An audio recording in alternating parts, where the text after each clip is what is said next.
So, a lot of you guys I've seen have been playing, and then when spiking, you may have gotten the message that says too low. I'll demonstrate it for you guys right here. Now, as you can see there, it said too low. Now, when it says too low, then when you hit it over, it won't have enough force and power. Now, how do you get it to not say too low?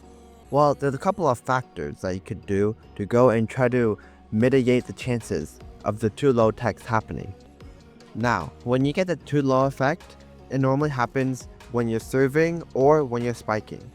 Now, they both follow the same principles, which is the principle of jumping up when you see the ball and then left clicking to make sure that the ball goes down. Now, it may not look like it, but there's a bunch of things that go into each hit. It may just look like pressing space and then hitting the ball, but here's some factors that you can consider.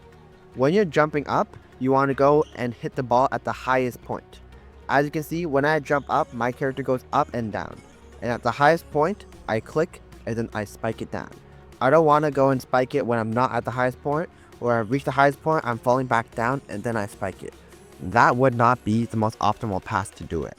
Now, in addition to that, it also matters what you do during the actual spike. So, let's say I've already got the basics down. I jump up, I go and hit at the highest point, and then I come back down. Now, you can also go and apply direction to it, because normally when you spike it, if you spike it towards enemy middle, then they're just going to go and hit it back. So what you want to do is angle it. So when I jump up, I can use the A and D keys to make sure that I tilt in one direction. As you can see, I'm tilting to the left and tilting to the right over here. And because of this, if I go tilt in one direction and then hit it, then the ball will go in that according direction. In addition, I can also tilt forward using W. And I can also tilt backwards using S. Now for tilt forward using W, it actually has a higher chance to have the too low effect happen. And tilting forward with the W causes the ball to go down at a more steep angle.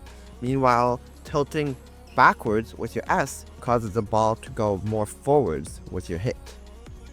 You could also go and do a combination. For example, I can press A and W to go and get it in the top left corner. Or I can press S and D to make sure it goes far and it goes towards the right.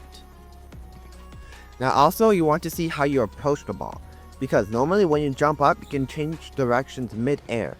But what if you're able to get some momentum behind that ball? Well, when you see the ball, you could go run up to it and then you can spike it this way. Now, when you're spiking it, you gotta make sure that you don't hold W, press space, and keep on holding W. That is just a default spike. It's not really good and you can't really alter it. So what I like to do is hold W, press space, but mid-air I can change directions. As you can tell, I'm changing directions right now.